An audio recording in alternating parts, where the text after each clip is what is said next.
So without further ado, I'd like to introduce our main speaker. Andrea Ng is a graduate student at the University of Hawaii at Manoa in our clinical studies program here. Her research interests lie in examining how evidence-based treatments are implemented across different public mental health contexts, such as community clinics, schools, and statewide systems of care. Specifically, she is interested in how treatments can be adapted not only to function optimally in certain settings, but also but also how to better help families and communities of unique cultural backgrounds. In the past year, her clinical training has focused closely on working with statewide systems, such as the Department of Health and Departments of Education here in the state of Hawaii, which has solidified her deep commitment to working with youth and families from underserved backgrounds. So without further ado, welcome, Andrea. Thank you for presenting today. Yeah, thank you, Brad, for that introduction. Thank you, everybody, for having me. I'm just going to go ahead, assuming that all the technology stuff is working out well. And if something goes wrong, Tristan or Brad will let me know. So I will go on ahead. But yes, thank you very much for having me. Thank you. I just want to give a specific shout out to the EBS committee as well as to HBA, who is co-sponsoring this event, like Brad mentioned. I know that there's kind of a lot to do with the behind the scenes administration stuff. So I appreciate that, you all are having me on and that you all kind of made this happen. So yeah, thank you very much.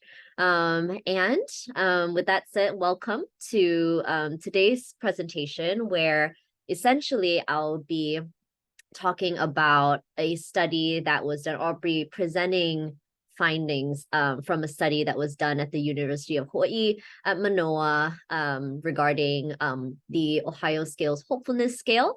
And it's titled, as you can see, What Can Hopefulness Tell Us? And yeah, hopefully you all will walk away with some tangible things today. And before I go into the presentation, I just want to make sure to give special acknowledgements as well, that a lot of this study, everything I'll be talking about today, this presentation as a whole, it would not have been possible without CAMD's like deep commitment to kind of like monitoring treatment progress, and also the fact that youth and families of Hawaii trust the system to kind of provide them services. And so that trust is not held lightly. And I just wanted to give a very special acknowledgement to the youth and families that participated in this study, and also to the research and evaluation team, the RET team, that allowed me to grant me access to this data. And lastly, wanted to give a special thank you to my lab mates who supported me and guided me through a lot of these things, whether it was like through technical difficulties or emotional support. Moving forward, because I do not want to get into many tongue twisters saying the state of Hawaii's Child and Adolescent Mental Health Division within the state of Hawaii's Department of Health, I nearly messed up there as well. So because I do not want to get myself into a tongue twister, I am just going to refer to this as CAMD. I just want to let you all know, just in case you're not as familiar. Okay, so this is the agenda for today. Really, what I'm kind of hoping to do, big picture, is to start out broad and then talk about what is hopefulness, what does that mean, and slowly narrow down to, yes, this is a cool concept, but like, why does it matter to you? Why does it matter to our state? And hopefully I'll be able to get through all of that. So yes, so we'll go through slowly down to the compatibility with local youth here. And then at the end, we'll be able to hear from the developer of this scale, Dr. Ogles. I know he'll have his separate introduction later, but we'll be able to hear from him as well as get some of your questions answered. Okay. So with the learning objectives, I know you folks may be familiar. This was what was sent out for the registration. But my goals for the presentation today is to really describe the current findings regarding the relationship between hopefulness and youth mental health problems, and discuss the reliability and validity of the Ohio Scale's Hopefulness Scale with our local youth. And for providers in the community, I want to also make sure this is something that you can actually take home, something that you can actually see as a tool that you can use in your practice, and help you identify some of those opportunities, and help you, just learn how to score them and just be more familiar with it. And also, because I don't want to get myself into another tongue twister, because English is tough for me, I will also be shortening the Ohio Scale's Hopefulness Scale, and I'll be primarily referring to it as the OS Hopefulness Scale. All right. With that, let's begin by starting out very broad, youth mental health in general. So research has shown that despite the effort that we've put towards improving mental health, so we know that there's a lot of stigma research out there. We know that there's a lot of folks working really hard to try and work on, to try and build new treatments and new measurements and develop all these things. There's a lot of new things going on. And a lot of people are hard at work, but we still see that, more than 50% of clients and their families drop out of treatment prematurely. And prematurely meaning that they stop treatment before it's scheduled to be completed or before the issue they came to treatment for is resolved. And this number was actually taken prior to COVID. I imagine that COVID-19 has had a lot of effects on this. So actually, probably it's a good reminder for me to go look at something that's more updated. But even prior to COVID, we've already seen that more than 50% of people drop out for treatment, right? And this issue becomes even more alarming when you look specifically at underrepresented minority youth, because only about 1.5% of minority youths actually receive mental health care. And of those 1.5%, the dropout rate compared to their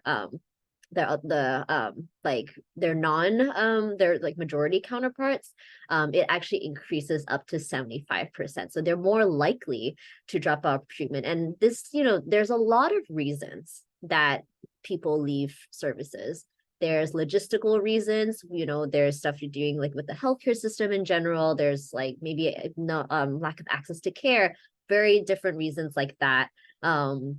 But one of the factors that has been theoretically and empirically linked to higher treatment attendance is client hopefulness. And because this is a talk about hopefulness, I want to take a moment to just talk about this concept, this construct itself. Even though hope is, I think, a term that we use in our everyday vocabulary, it's very common, at least in the English language, right? It's pretty common to be used. Everyone kind of has an understanding of it. And so at least when I started looking into the literature, I was like, oh, it's hope, right?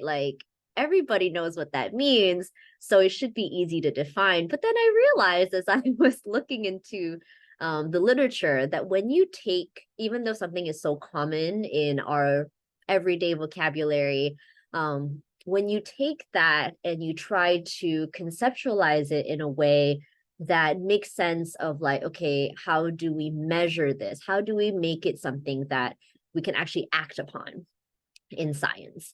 It actually becomes really complicated and becomes really difficult. And this is very apparent in the literature as where it stands right now, because there is a lot of different ways to conceptualize what hope means.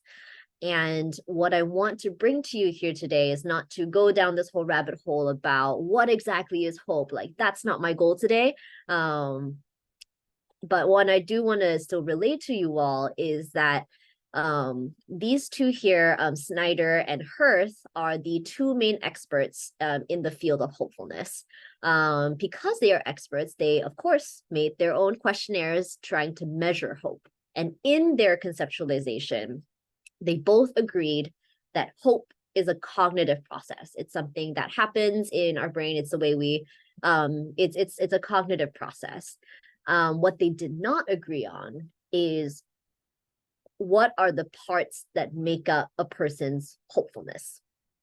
And so Snyder, who is the first one kind of in the field, he or one of the more bigger ones in the field, he conceptualized hope as two parts, two components. One is agency, which definition-wise, it's one's internal motivation and belief that they're able to pursue their goals.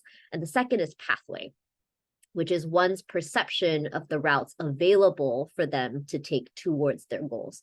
Said another way, it's basically if people, one, believe that they can do it, and two, is if they have a way to do it.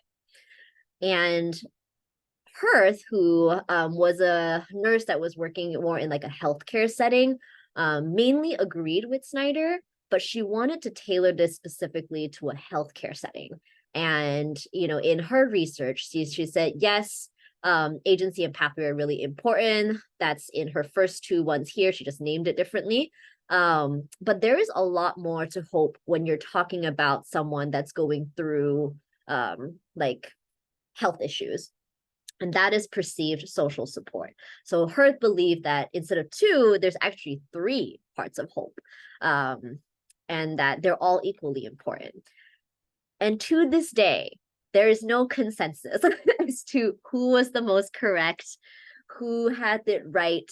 There is no consensus. There's actually, these are just the two main ones that I wanted to bring to your attention, but there's actually a lot more that I can go into. And that there's actually some people who even say, like, why are you breaking it up into two parts or three parts? Like, hope is one thing. So there is a lot of different ways I can go about this. But the main message I want to convey to you here is that right now, there's no consensus. No one really knows what exactly hope is. But that doesn't mean that it's still not useful. And just because nobody has, we don't know specifically what it is, that doesn't mean that it can't still tell us something. And I think this is something that's important to keep in mind as we kind of go through the remaining presentation. Because I still believe that it can tell us something. All right. So for the purpose of this presentation, the way that we've chosen to define hope is according to more so like Kay Hirth's theory. This is her explicit definition. It's a multidimensional dynamic. It's life-changing force. And it has, there's that expectation, and it's also realistically possible. So this is kind of her definition of it. And this is kind of what, because, we're talking about this in a public mental health setting where perceived social support is quite important. This is the way that we're just going to talk about it for the purpose of this presentation. And hope as a concept, regardless of its definition, is thought to positively influence wellness and inform treatment processes in a variety of ways.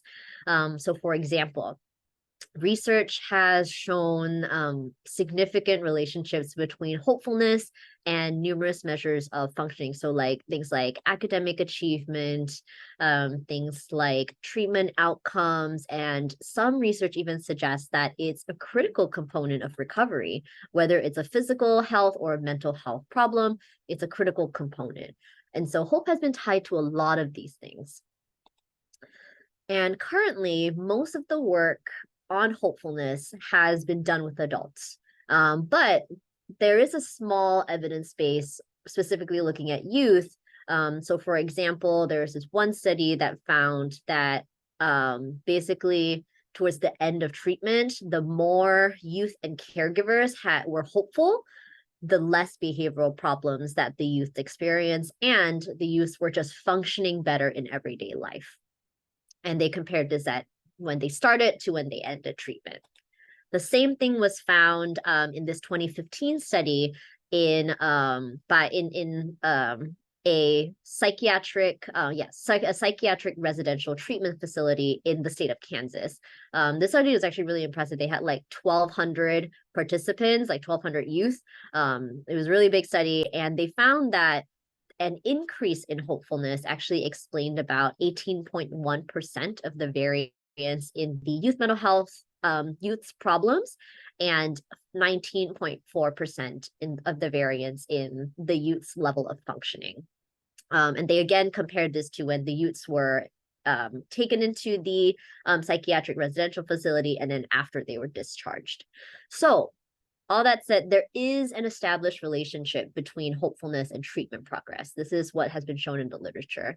So how can this be helpful to you? Why am I here kind of talking to you about this in the context of our kind of local systems? And so now we'll focus back onto Hawaii. How did the OS Hopefulness Scale come about within CAMD? So I want to just go a little bit further back and just say that for decades, CAMD has been very committed to the monitoring and tracking youth mental health outcomes. They've done this for many years, and I think there's been many different variations of this initiative. And typically the way they've gone about it, right, is there's in the evidence base, it's what we're known as this three-legged stool approach. So you're kind of, yes, asking for questionnaires, you're trying to track different things, but what you track is important, right? And CAMD, being very committed to the evidence base, they were doing it through looking at three primary different perspectives. One, they wanted to know the care coordinator's perspective. And just wanted to note that care coordinators are essentially the case manager. I believe case managers is the term that's more generally used outside of the state of Hawaii.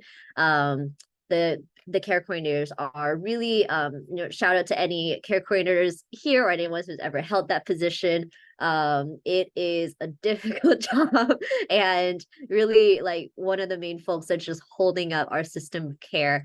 So obviously, given that they are very boots on the ground, they are the ones very much constantly connecting with youth and their families, CAMD leadership was well, obviously their perspective on how the case is going is important. So that's one perspective.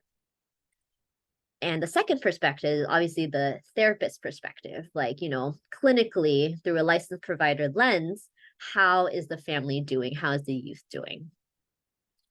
And third is consumer voice. And consumer voice, especially, typically, this just means the client's voice, right? How do they feel how do they feel services are going? And this is important because, we talk about how kind of care coordinators are coordinating care and as their title implies, how they're also experts about how things are going. Obviously, the therapists are experts in terms of clinically how things are going. But I think CAMD leadership was really good in recognizing that the client, they are their own experts as well. And so it's very important to also have their perspective. And consumer voice gets a little bit difficult when you're talking about when you're putting it in the context of a child and adolescent mental health system of care, because your clients are not, you're primarily serving the youth, but you're also interacting a lot with caregivers. So how do you navigate this relationship and balance of having both consumers, both the caregivers and the youth's voice in this system or in their monitoring? So prior to 2014, the consumer voice was primarily assessed through what is known as the Child Behavioral Checklist, or the CBCL for short. And this CBCL was administered more so on a quarterly basis. So care coordinators would administer this to the caregivers because it's only a caregiver report. So the youth voice, again, is not really in the picture yet at this point. But the measure itself was very long. It was 100 items. 100 items of ratings, and they also had open-ended questions about the youth's hobbies, sports. It's a very valid and a very good measure. But prior, around 2014, I think CAMD leadership kind of recognized that this measure was too long. It was too long. Not a lot of, there wouldn't get a lot of you can try to administer things, but you need the things to come back to you, right? You need the data to come back to you. And I think the difficulty with the CBCL was that they realized not many people were filling it out or completing it entirely, because it is taxing. And that's why they only distributed every 3 months or so. And so community leadership got together. They're like, I think we need to also not only make this shorter, but also take into account like the youth voice of this, because that's missing right now. And that is how the Ohio scales in general came to be integrated into CAMD's system of care. It was around 2014 where it was, I believe, officially implemented, because of just this renewed commitment to raising youth and caregiver voices in the system of care. And yes, so more. And before I go on to the next part, I'd like to just take some time for everyone to download the Ohio scales. I think it's easier for us to kind of see it. As I'm going through the different slides. And so I believe Tristan will share a link, but I will also share it on my screen as well. So I'm going to stop share and then I'm going to share a different screen. Okay, and there's also a question. I don't know if you want to do questions now or at the end, but there is a question of what is the difference between hopefulness and optimism. So maybe you decide when you want to answer that. Okay, yeah, we'll keep questions at the end for right now. Yeah. Okay, great. Thank you. Appreciate it. Okay. Right, so I will just quickly share screen to this portion. So the link that Tristan is putting into the chat should take you over here to get to download the scales. And really, if you folks can download the Ohio Scales parent, it should turn up here, as well as the youth measure, and download that. But I'll quickly, while folks are going through that, I also wanted to note, just bring you folks through a bit of the measures. So for the Ohio scales, this is the parent form, so the caregiver form, and you'll see that essentially as you go through the form, that the Ohio scale is made up of four different subscales. So this first one on the first page is known as the problem severity scale, which I'll talk about a little bit later. And the hopefulness scale that I'll be mainly talking about today is the one over here on the left. So it's on the second page towards your left-hand side. The one on the right is known as satisfaction, and then down here is functioning. But we'll mainly today be talking about this one, the hopefulness scale, as well as the one here. And the format is the same both in the youth version and the caregiver version. So again, youth here is the problem severity scale, and going down on the left, this is the hopefulness scale. Okay, so I will stop sharing screen and go back to my presentation. Let me do that. Okay. So hopefully you all are kind of working that out right now and hopefully have been able to download it. But while you're going through that, I want to quickly talk a little bit about the specific scales that were more regularly implemented in CAMD. So even though the Ohio scales has these four components, I believe the main two that were administered were the problem severity scale and the hopefulness scale. So really quickly, the problem severity scale is 20 items. It's a scale that assesses 4 different areas of mental health problems. So depression, anxiety, conduct, delinquency. And so that is the main 4 things that it's trying to assess. And this is actually, if you're interested to learn more about that, it's actually also a very useful scale, subscale within the Ohio scales. And if you're interested to hear about that, I want to just give a little plug to another EBS roundtable presentation that was given 3 years ago by Dr. Tommy Laba. And you can access that through helpyourkeiki.com, which I believe Tristan will put in the chat as well. And you can access it through there. So if you go on there, you can search it in the search bar, or it'll be under the FAQs. And there you'll see also just a collection of where the roundtables will be. This is where this recording will be put up. So yes, that'll be there. Okay. So that is the problem severity scale. Essentially what you need to know for this presentation is that they look at mental health problems broadly, and it's depression, anxiety, conduct delinquency. And of course, again, hopefulness scale. So hopefulness scale, more specifically, that's what you see here on the screen. So on the left, you'll find the youth report version, and on the right, you'll see the caregiver version of this. You see the caregiver version of the hopefulness scale. So what I did want to go through with everyone is just kind of looking at the questions. So for example, first, on the youth version, how satisfied are you with your life right now? One thing I want to acknowledge is that the hopefulness scale with the youth version and the caregiver version, they seem to be asking about slightly different things related to hopefulness. And so in terms of, if you even compare, right, the first question is, how satisfied are you with your life right now? When you look at the caregiver version on the right, it says, how satisfied are you with your relationship with your child right now? And it's kind of similar as you go down this list. The second question is, how energetic and healthy do you feel right now?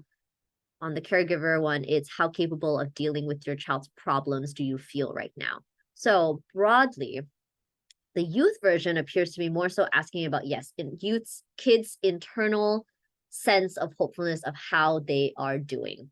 And the caregiver version is really asking more about how hopeful are you in terms of your ability to care for your child, right? It's not really asking how hopeful do you think your child is. It's how capable in a way do you feel like you are of taking care of your child right now in this moment. And that's the sense of hopefulness that this measure is trying to grasp. So there is a lot of benefits to this scale, and going back to again to I think CAMD leadership's decision to officially implement this measure is due to a lot of different things. Like one, it's really the only multi-informant hopefulness measure out there. A lot of the scales are either focused on adults or just focused on youth. There's really not one that acknowledges that within youth treatment, caregiver perspective is important as well, at least in terms of hopefulness. Second is, and I'm sure Dr. Ogles might speak more to this later, but this is one of the rare scales that we see that is actually developed within a public mental health system. It wasn't like a clean cut thing in a lab or in a randomized control trial. This was something that was built really with public mental health systems in mind. And that I think inexplicably says that it takes into consideration the logistical difficulties that staff might have, right, of getting measurement back, like data back. So I think that was something that they really liked. And then the third one is that it's very simple to use, as you'll see later and probably already see now. It's very simple to use, very simple language. And the last one is that it is free. And here I want to just give a shameless plug to Dr. Ogles. Again, I know that Dr. Ogles, you'll have your introduction later, but I really want to just make this point that I think one of the things I want to impart to everyone is just that, Dr. Ogles' admirable commitment to improving public mental health. And I think you can see his commitment because this, as you see, it's developed in 2000. It is 2023. It's still free despite its popularity. And I think that we all understand that that is something that, it speaks a lot to the researcher's character and things like that. So just, it's really cool to read about a really cool measure, and it's accessible rather than behind a paywall. So yes, very just wanted to give a shameless plug. But tangent over, sorry, I'm go back to the presentation. And now that I've shared a bit of the background, and given some context as to how it came about to our system of care, how these two worlds combined, I'm going to spend more time now talking about how we actually tested this with local youths here in Hawaii. And that's important because despite all of these benefits that I've talked about, despite us using it in CAMD from 2014 till now, we know very little about the hopefulness scale in particular and how it's, whether or not it's even compatible with youth in Hawaii. As you gather from the Ohio scales, it was developed in Ohio. Obviously, the demographics there are very different to the folks we see here in Hawaii. And so no one has really looked at that quite yet. And that's where we come in. So Brad, Dr. Nuckmore, and I really wanted to go towards this overall goal of having a better understanding if the OS hopefulness scale works reliably with local youth. And towards that, we asked 5 questions. The first question, do the 4 items hang together? And essentially what that means is like these 4 things, these 4 questions, when you look at it, they look like they're asking about different things, right? Face value wise, they look like they're asking about different things, but does that necessarily mean that it is? And there's like statistical ways to figure that out. And so we did 2 tests in order to figure it out. And that's one of the biggest questions that we asked. We want to know, is it even asking about the same thing? Next, once we establish what maybe it's asking about, if it's asking about 1 thing or 2 things or 3 different things, we then want to know, okay, you kind of know what it is, but is it actually related to things that we care about, right? In our system of care. So 1, we want to know if there's actually a relationship between the youth version and the caregiver version. Again, they seem like they're asking about slightly different things, but can they tell us something about each other? And that's one thing that that's a second question that Brad and I wanted to ask. The third question is overall, can this hopefulness scale tell us something about our youth's mental health problems, how they think they are doing? Fourth question is looking at if there is a relationship with the hopefulness scale and the youth functioning. So can we tell something about if, let's say, hopefulness is higher, will functioning also be pretty low or will it also go higher? And lastly, this 5th question is we want to know, does hopefulness change over time? If you at intake, like you start receiving treatment, does your sense of hopefulness change over time? All right, so those are our 5 questions. And with that, to do the study, I requested data from CAMD and asked them to just give me everything they have from 2014 to around 2020 related to the Ohio scales.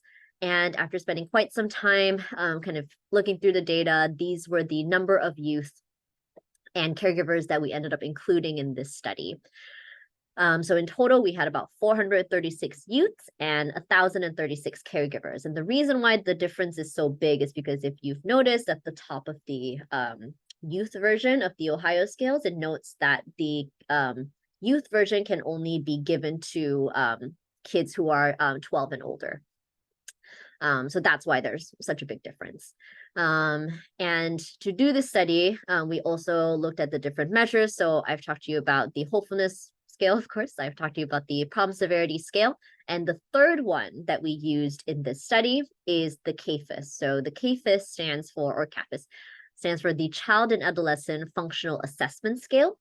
And this is also another scale that is very widely used within our CAMD system of care. This is how we're getting the care coordinator perspective. And care coordinators administer this. Essentially what they do, for those who are not familiar, and again, I'm really simplifying just for this purpose of this presentation, but essentially what it is like there's different categories of like how kids are functioning in the schools, how they're functioning at home, these different settings, and care coordinators are, through a manual, they're providing scores that scores in accordance to how the kids are doing in each of these sections. So that's when I talk about functioning and how kids are functioning in systems in their life. Like this is the scale that I'll be primarily referring to. And again, it's rated by the care coordinators. Okay. So now I'll go into our first question. So our first question for Brad and I is we wanted to know if it's measuring the same thing, right? Does the 4 items hang together?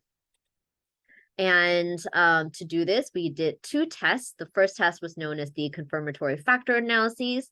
For those that are interested, I've included all of my result tables in each of these slides, but I won't really be going through them in depth. But it's just if you're interested, if you know about it, the numbers are here for you to look at. If not, I'll just give you the big picture. Don't worry about it. So first test, confirmatory factor analysis. And the second test was what we call internal consistency. And overall, big picture, yes, they do. They do measure the same thing. Like, we can't necessarily say like what exactly it is right now. That's not what these tests tell us. The tests tell us that they are measuring one thing. It's the same thing. Right. Now, moving on to the second question. This is the first relationship we wanted to explore was to see, again, if the caregiver version and the youth version relate to each other. Can they tell us something about each other, if anything at all? And for this test, we found, we found that the answer is, again, yes, they actually do have a small significant relationship with each other. So what this means, said another way, is that the more hopeful a youth reports being, the more hopeful a caregiver feels about their ability to care for their child. And that's the relationship that we're seeing, that yes, they relate to each other in that way. Okay. Now, this is where I'll take a little bit of a pivot. It's just that, so now, because like I talked about, the youth version and the caregiver version seem to just in general be asking about different things, and we're talking about relationships with other constructs, I felt that this would be an easier way to present it. And first, is essentially what I'm doing is I'm going to be going through questions 3 to 5 and specifically referring it to the youth report, the youth version, and then I'm going to talk about questions 3 to 5 again, but in a different context, in the context of what are caregivers reporting. So we'll start with the youth in terms of what is the relationship between the youth report at Hopefulness and their own understanding of where their mental health, how their mental health is doing. So overall answer is that what we found is that higher levels of youth hopefulness were associated with higher levels of overall youth mental health. And basically we see that, said in a way, if youth hopefulness is higher, we see that they're reporting a lower sense of like mental health problems, a lower rating of mental health problems. And this is, again, the table for those that are interested in, but just big picture wise, I want to draw people's attention to just the highlighted cells and especially this red one here. This is the total mental health problems, relationship with total mental health problems. But another interesting thing that I really also want to point out, I think is important, is that we also looked at within the problem severity scale for externalizing delinquency, anxiety, and depression, is there differences in the way that it's related to hopefulness. And to nobody's surprise, but it's nice to see, is that if you look at these numbers, you'll see that the mental health problem that was most strongly related to hopefulness is depression. Second in that list is anxiety. Third is externalizing, and fourth is delinquency. And in a way, this is, again, what we would expect, right? Because hopefulness is seen as something that's very internal, and especially because hopelessness is so associated with depression, this makes sense what we're seeing, that higher levels of kids being hopeful, they will also say that they're probably having lower symptoms of depression. That said, it was still strongly related to externalizing problems. So if kids were more hopeful, they were also more likely to say that they had less externalizing problems. And I just thought that was an interesting thing to share. Okay, so now the fourth question. So we're going into, again, youth hopefulness and youth functioning. And again, the functioning was determined based on ratings by care coordinators. Overall, found that, yeah, the higher levels of hopefulness that the kids reported, actually we found, sorry, this is a different slide. We found that they're actually not associated. Sorry, I went ahead of myself, but we found that they're actually not associated. And this was actually contrary to what we thought. And this one, I want us to look a bit more at the table. So the CAFES, for those that are familiar with it, and there's the total score of functioning, but it's also split into the externalizing part and the internalizing part. And even though overall big picture, we found that this wasn't what we expected, what we did find is actually that this table tells us a very similar story as this table. And the reason is because, the reason I say that is because when you look at like what is significant here, is that hopefulness was most associated with the internalizing portions of this scale. And that's again kind of what we saw in the previous, right? So we see that similarity. And so again, it wasn't what we were initially expecting, but when you really step back and think about it, makes sense. It also makes sense if you know about the CAFES, you hopefully will agree with me, but out of the 7 things that go into the total CAFES score, only 2 of them ask about internalizing, the other 5 ask about externalizing, right? And so when you think about that, really it seems like what the CAFES is really more of a measure of externalizing problems. And so it makes sense that this and this, at one point, yeah, this and this are looking at, they're not significantly related to hopefulness. Last question for the youth report is we asked if hopefulness scores would change from when kids had intake to when we followed up with them in 3 months. And overall answer, again, the table is here if you're interested. Overall answer is yes, they did improve. So when we looked at kids' hopefulness scores 3 months after they started treatment, they did in fact increase. All right. Now, we're going to move on to talk about, again, the caregiver report. And the reason why this is important is because we're looking again, when you think about hopefulness in this context, we're looking at caregivers' hopefulness about their ability to care for their child. So is there a relationship with that and the caregiver's understanding of what's the mental health problems that are going on with their child right now? Overall answer, big picture, yes. Higher levels of caregiver hopefulness was associated with higher levels of caregiver reported mental health problems about their youth. And then looking at this table, again, quite briefly, paying attention to these highlighted cells is that, yeah, we see again, the total score is also significantly related, which means overall mental health wise, if the caregivers reported being more hopeful about caring for their child, the child's mental health problems were likely lower. But what was really, really interesting about this is that, so earlier we saw that the depression had the highest number, it was the most strongly related to hopefulness. That's not the case here. When we asked caregivers about their ability to, how hopeful they are about how their ability to care for their child, we actually kind of see a little bit of the opposite happening, where the more externalizing they were reporting, the less hopeful they felt. And at first when I saw this, I was a little bit perplexed. And then after again, stepping back and just thinking about it, I think that again, kind of makes sense. Because I think as a society, we've really evolved to kind of talk a lot more about anxiety, depression. As a society, we have more resources now for that, right? We know kind of what depression is. We know kind of what anxiety is. And parents have access to these resources a little bit more now than maybe they did decades ago. But I think when you compare that to folks with external, like parents who have kids with externalizing disorders,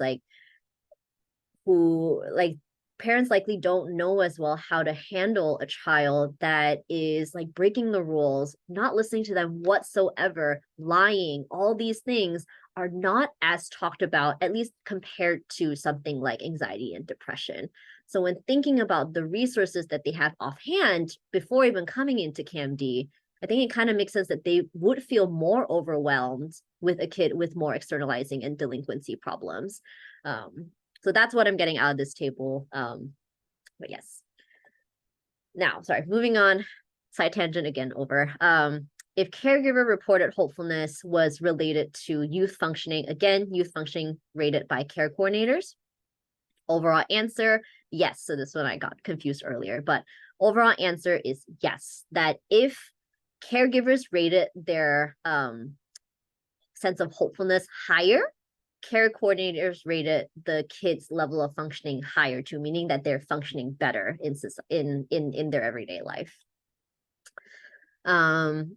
And here, so that is the difference that we see with the youth report version. And again, I think it's not a coincidence that when we're asking about externalizing, that we're asking people that are not the youth, the caregivers and the caregivers and care coordinators, that we see more like a stronger relationship. Because sometimes, you know, how kids feel may just not be congruent to like what we observe externally. Okay. All right. And then lastly, the question of change over time for the caregiver reported hopefulness. So just like the youth version, we found that yes, overall, that from intake to 3-month follow-up, the caregivers reported sense of hopefulness did increase. And I think that speaks a lot to the services that is provided by CAMD, that it is kind of making a difference in terms of their caregivers and youth sense of hopefulness. So yes. All right. Now, this is the summary slide. So in summary, all except one test that we performed showed that this scale does perform reliably, or performed as we expected. But overall, this is kind of good news. When we found this out, it's like overall, yes, it's reliable. It can still tell us something about our local youth, even though it was developed somewhere else. So now that we've established that, I'll teach you all how to tell you a bit more about how to score it. And I'm very happy to let you know it's just simple addition. Yay, you actually don't need me. So all you have to do is just get the hopefulness scores and you add them up. Nothing fancy. But what I do want to keep in what I do want folks who end up using this in their practice to recognize is that what gets tricky with the OS hopefulness scale is that it's like the interpretation is not exactly as clear. So a lot of times with scales, we rely on cutoff scores. This scale, at least from what I know right now, does not have a cutoff score. So we don't really know exactly like, oh, if the youth rate themselves a 6, it means that they have really great sense of hopefulness. Or if they rate 20, that's very, very, very bad. Like we don't really have a cutoff score in that traditional sense. But what that can still tell us is that if you're comparing it to what they had at intake and like you're just comparing it like a month later, you can still see the differences, right? You can still tell the differences that way. But in terms of a cutoff score currently, I believe there's no suggested cutoff score for this scale. And 2, very importantly, is that lower scores indicate higher sense of hopefulness. And as you can see, so for example, usually we say that if something is like higher, it means it's more severe, right? And so in terms of when you look at the things that you're rating, so extremely, all the more positive leaning ones, extremely satisfied, very little stress, the future looks very bright, those are all the ones. So like score of 4 would indicate that they actually have very high sense of hopefulness. They do feel hopeful about their future. Versus if they have a higher score, it means that yes, they have a higher score on the hopefulness scale, but they actually have a low sense of hopefulness. So I think that's a little bit that as you're interpreting these results, should you use it in your practice, just keep that in mind. Now, I just blabbered on about kind of all this scale and all these things that we did and blah, blah, blah, but how can you use this scale? How can you use this tool? And I think that the hopefulness scale, at least from my understanding of it and my experience with it, is that it's generally used as a tool to monitor treatment progress, kind of like we talked about earlier in terms of the system of care. It's a way we monitor treatment progress. So that is, I think, the primary way that folks can use this in your practice, should you think that it's useful. And so yeah, just taking this total score at the beginning, middle, end of treatment. And for those of you maybe working in the DOE or in the DOH who are familiar with dashboards, this would be a great data point to track just to see how they're doing. But I also think that the hopefulness scale is a lot more than that. I think that, yes, it's right now primarily uses that, but I think it's a lot more than that, considering what we found. And transparently, sorry, not transparently, but I think that one of the real benefits is that right now you can kind of transparently just use it as questions as a conversation starter with your clients or with your students, with your the caregivers that are under your care. Because I think that the hopefulness scale asks about questions that we don't maybe necessarily think about in the forefront of our minds as providers. As providers, we're trained to look at kind of symptoms, different things like that, which are very important.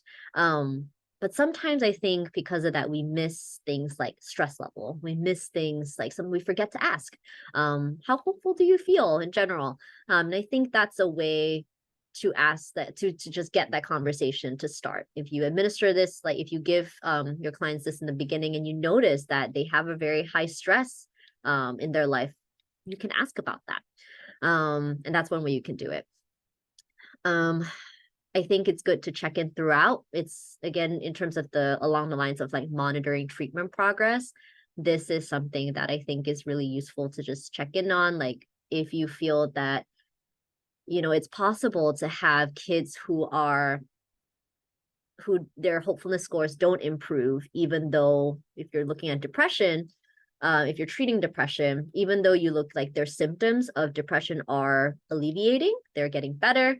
But it's possible that their hopefulness scores don't change. And I think that that is something that you can have, again, a transparent conversation about. It's just a good way to just check in throughout your sessions with them.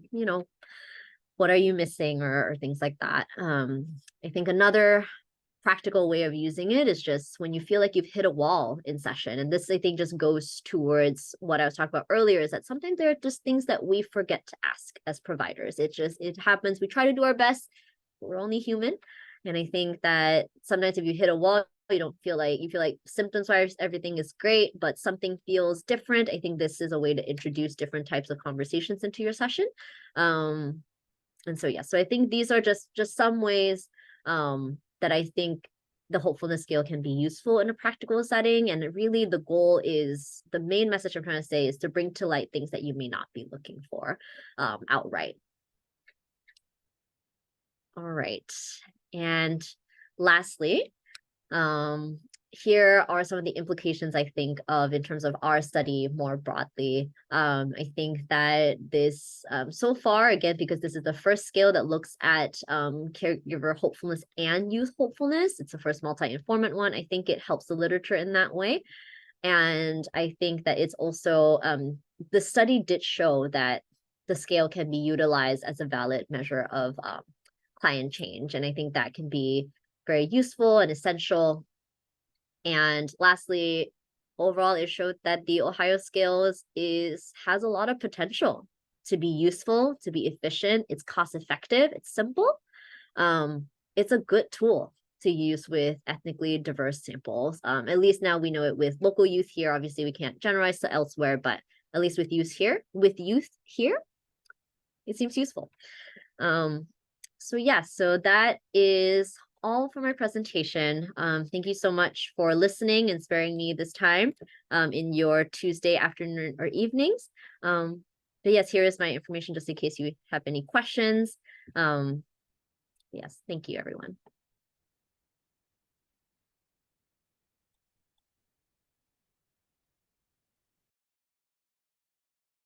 All right, thank you very much, Andrea. That was excellent. See a lot of emojis going on, reactions, sorry, going on around.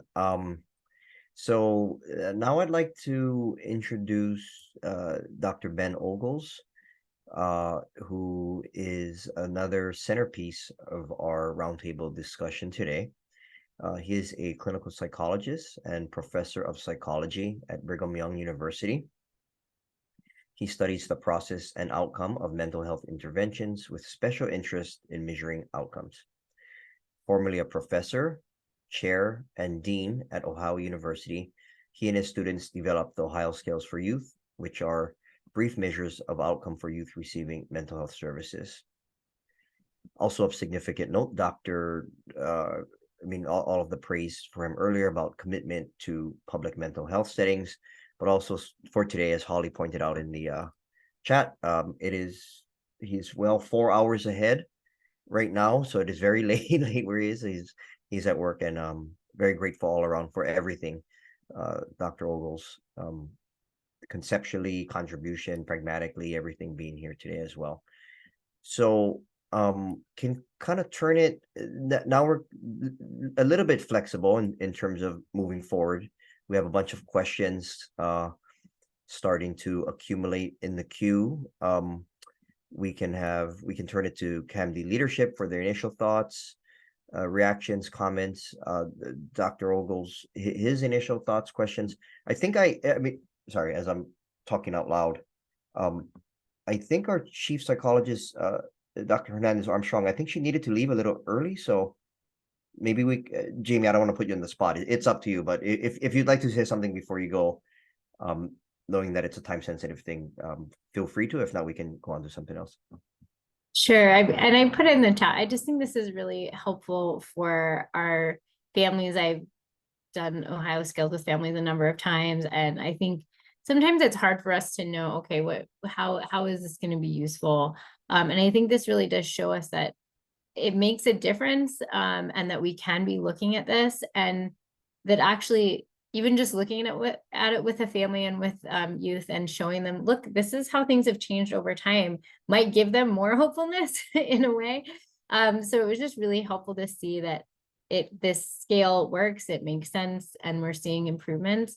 And so I'm hoping that we can implement its use a little bit more when we're talking with families, especially I think Dr. Slavin made a comment that we have red flag items for hopefulness, that if there is a complete lack of hopefulness on the part of the caregiver or the youth, that's something that we want to be taking a look at, because we know that those are risk factors for that family, and how can we help improve some of those things. So I just wanted to comment that I think this is something we can practically implement in the work that we're doing with families, and hopefully we can encourage our staff to be doing more of that. And we actually have a Power BI that we're using and asking people to look at these different scales. So thanks to Dr. Puahi and her team that have helped to develop that, so that we can actually look at the measure over time. It's really incredible, and we can look at that with our families as well. So we're trying to implement the use of that a little bit more.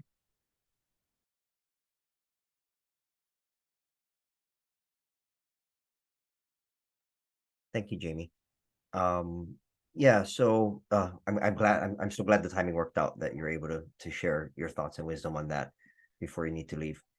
Yeah, so it's a little bit flexible. I'm looking at CAMD leadership. If we can kind of take, so for instance, we could take the questions. You could give your initial reactions. We could have Ben start us off, Dr. Ogle start us off with his reactions. Any preferences on how to proceed, Kurt or Scott?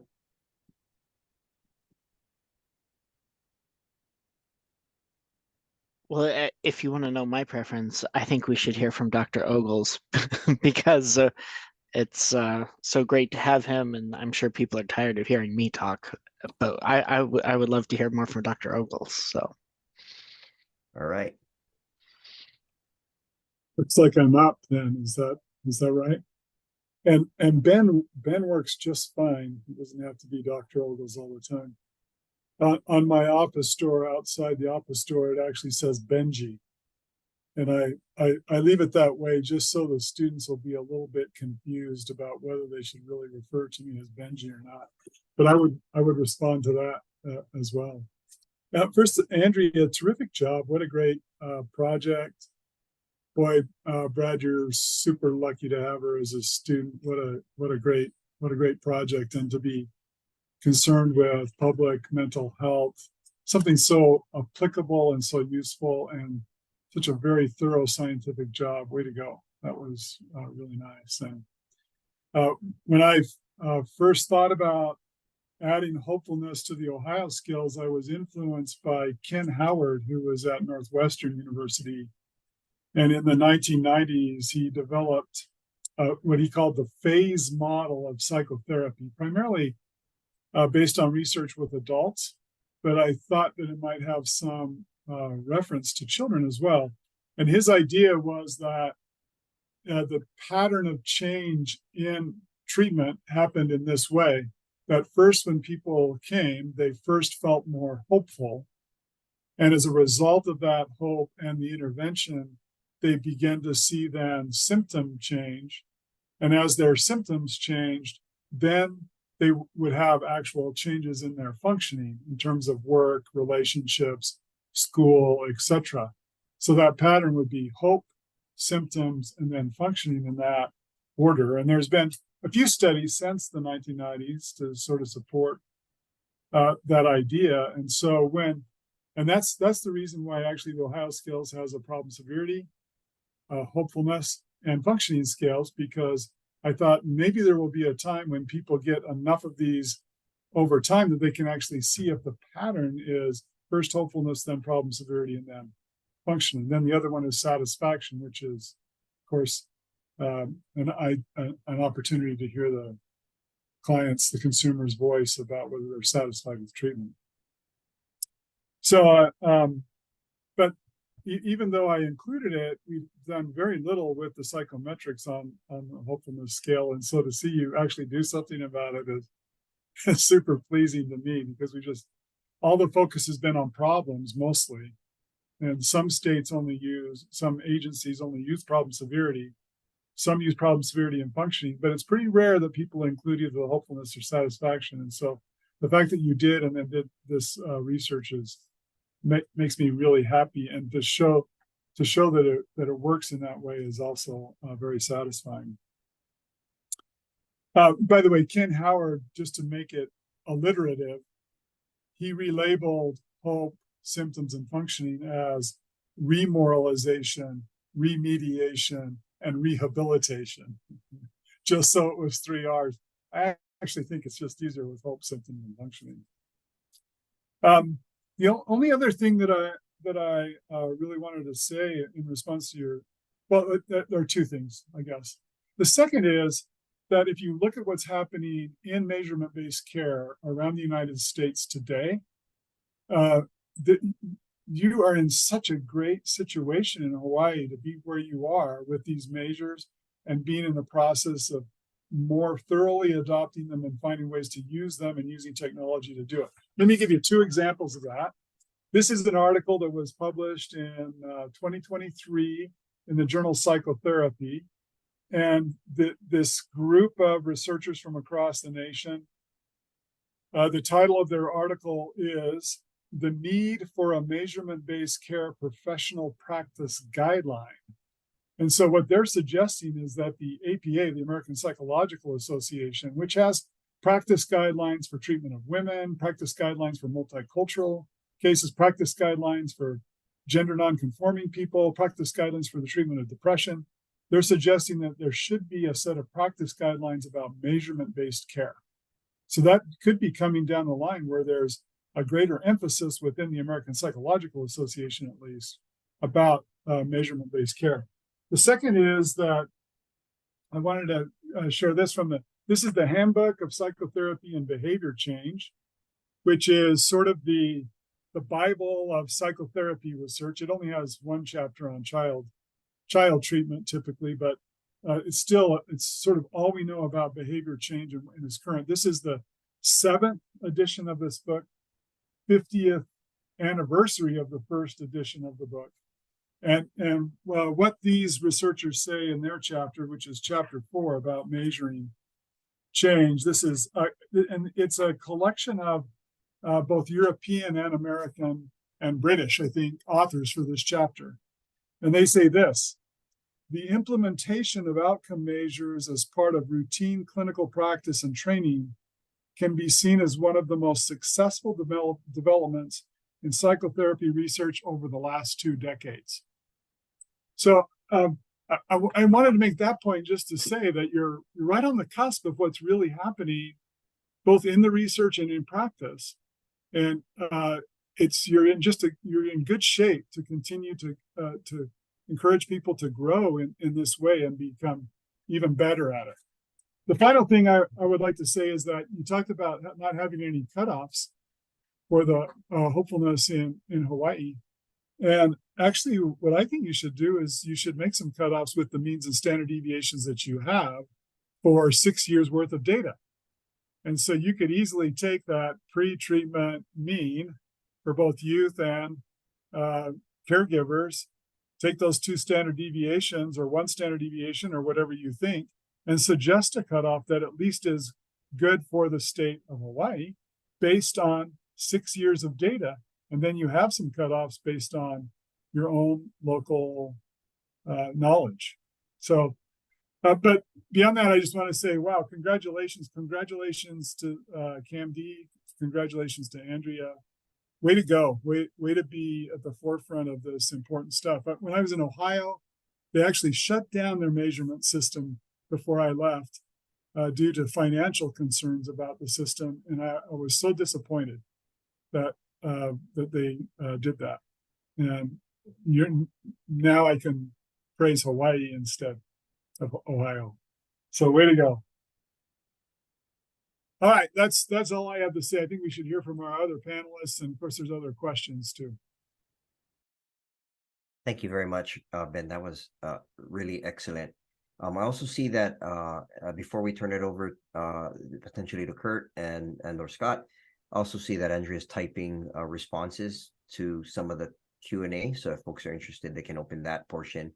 See, one of them is answered, and Andrea's typing something to Susan right now. So for us multitaskers, if you kind of want to see how things are shaking out on both ends, but maybe Kurt, I can turn it to you. Yeah, sure. So I just wanted to say, I think a couple of things, and it's mostly reiterations of things that were already said, but so as someone who has used Ohio scales primarily with kids who were in the Hawaii Youth Correctional Facility, having the Ohio scales was super important to me as an element of gathering that data, because there were a couple of questions there that when I saw the kids rating themselves as having an unbearable amount of stress in their life on that one question about how much stress and pressure they feel, or no optimism, no optimism for the future whatsoever. To me, those were warning signs, red flag sign, things that I thought, well, I need to pay attention to this right here, right now, and talk to the kid about what's going on, that they're rating themselves kind of so poorly on this hopefulness scale. And it did lead to, I think, a lot of good discussions with kids right there in the moment about what was going on in their lives. And then, also gave me an opportunity to really check in on, some other safety stuff, and to go back and see how that kind of correlated with some of their other answers about how often they were thinking about death or suicide. There's a question about that in the problem severity scale. So I just thought that hopefulness scale was like really useful in the moment to start some conversations with kids. And then the other thing that I wanted to say was a little bit more about what Jamie had shared about the clinical indicator dashboard in the Power BI system. So that's allowing the CAMD clinicians to look at the Ohio scales scores over time, graphed out for all, past administrations. And so we can get a chance to see over time if the problem severity scale is going up or down. And it also pulls out, what we thought are some key data points about specific items that we wanted to track. So a couple of those red flag hopefulness scale measures are part of that. So we're tracking those separately from the total score. And I think it's really been really helpful for our clinicians to be able to see and visualize that kind of in real time. And I think this presentation to me really makes the point that we don't want to be too overly focused on just looking at the problem scales, as that kind of goes up and down and shifts over time with treatment. We want to kind of look at the hopefulness scale portion as well, as that's changing, because that has an enormous impact too on how it impacts the problem scale, but it's also a really good indicator, right, of how the kid and the parent are feeling about their hopefulness going future and whether or not they can manage what's going on. So I guess I just think, sometimes our data is great and we can get data overload and we can get hyper focused on certain things, like certain problems that we're trying to focus in on and see whether or not that's getting better over time with our treatments. But I feel like you made a really great argument for, this is why we keep this data as part of what we want you to look at over time, and why we need to kind of keep that in our, on our radar, I guess, so to speak, right? And keep tracking that, because it is really important data that we're getting about how the kids are doing and how the parents are seeing their kids do. So I thought it was just an excellent presentation, Andrea. And yeah, I guess those are my thoughts.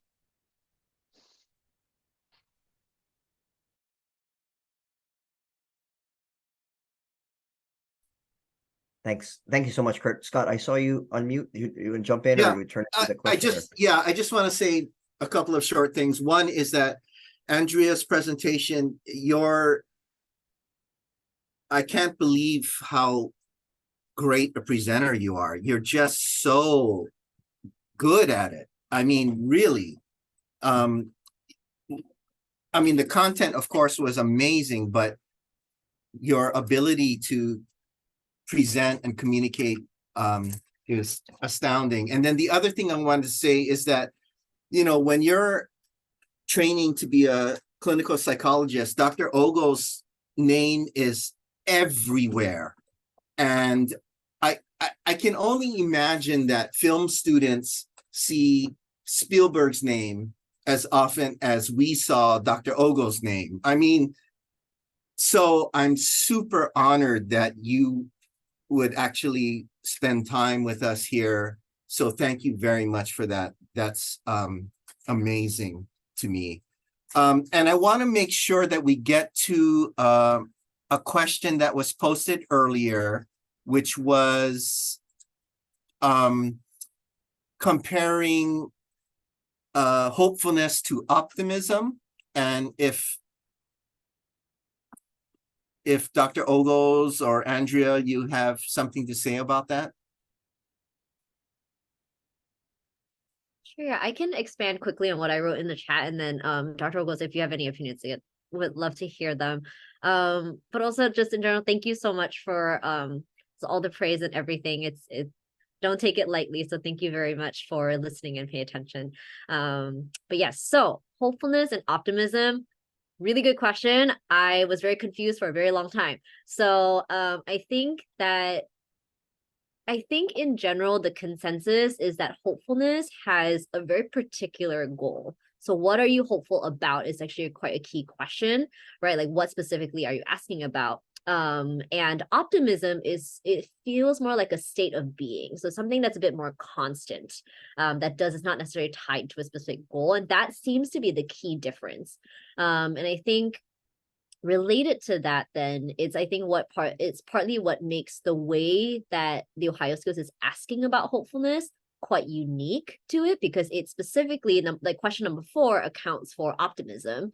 And also usually sense of optimism doesn't inquire too much into like level of stress and things like that, versus this one also does. So the way that the Ohio Skills is approaching this definition of hopefulness, again, like we established, there's not a clear definition, right? But the way that the Ohio Skills is approaching it, it seems that at least in this scale, there is a key difference with how optimism is perceived. But that's my understanding of it.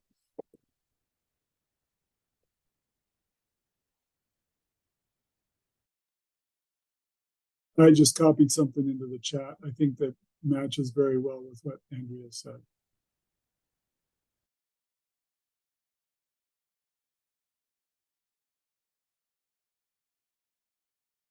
Okay, excellent. Thank you for yes, several people asked about that question.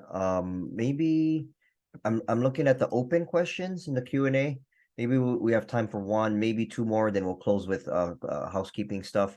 Andrea, maybe to save some typing, could you just kind of verbally share some of your Andrea and Ben initial thoughts on Holly's question? Maybe Andrea, you could just kind of quickly read it real quick, share your initial thoughts, and then maybe we'll do one more and then closing. Sounds good, Brad. Thanks. Okay, so question is, what are some future research directions that you think should be pursued with regards to the measure? Especially interested in potential longitudinal studies.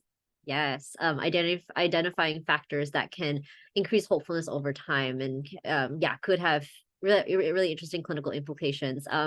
My broad thought about this is definitely, yeah, looking at longitudinal studies would be really interesting, just to see how it changes, and also if we can look at it specifically with problem areas. So right, we know depression is really tied to hopefulness, but what about anxiety? What about the externalizing disorders, right? I think that would be a longitudinal study that I think would be really interesting and tell a very unique story. And I think another thing to think about is kind of if there's different types of people who are hopeful, or like just like different types of kind of like if there is like different groups of hopefulness. So like we would probably do this with like a latent profile analysis or something like that, but just to see if like longitudinally, if there's groups of people who start out really hopeful and then end more hopeful, groups that start out like more hopeful and then become less hopeful, or the other way around, any different versions of that, and having a way to identify that and maybe relate it to a problem area or like specific demographics.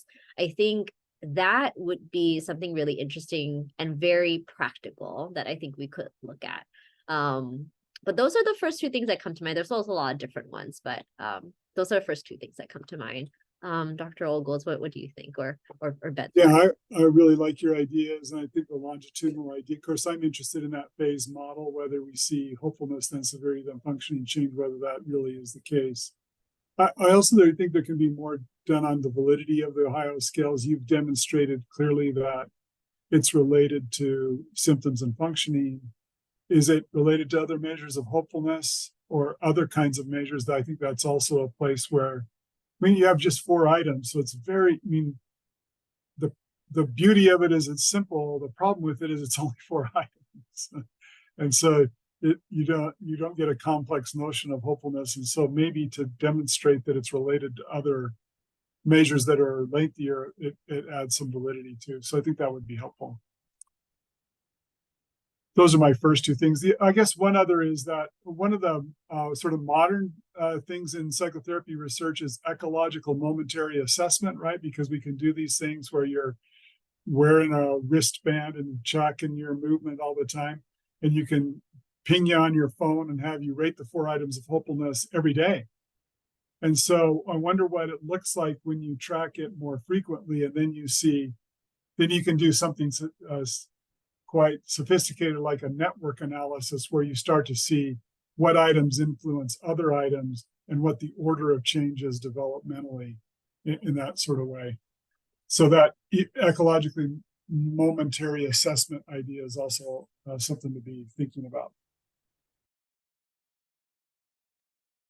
Really excellent all around. I think that kind of brings us, looks like no open questions, and it looks like we're getting to the top of the time. So just kind of closing with a housekeeping reminder, whichever email you use to register for today's roundtable, please be on the lookout for a feedback survey that we will be sending to that email address. If you signed up to receive social work CEUs, the CEUs will be awarded based on both your time and the webinar today and your completion of the forthcoming survey.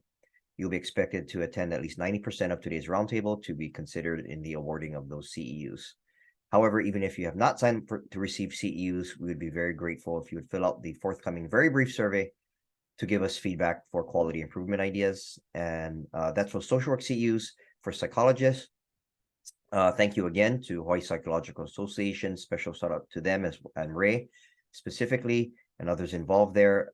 Thank you for co-sponsoring the roundtable today and offering free CEUs for HPA members. And I think that brings us to a close. Thank you very much, everybody, and have a nice day. Thanks. Thank you. Thank you. Yeah, so then just kind of as we're closing up shop, Ben, Scott, and Kurt, thank you guys so much again. That was really outstanding.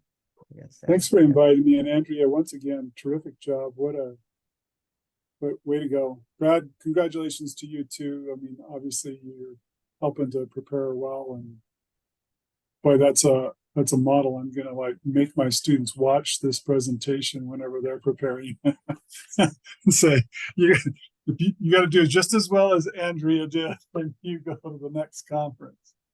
Oh no, I don't know about that. I'll get some angry emails.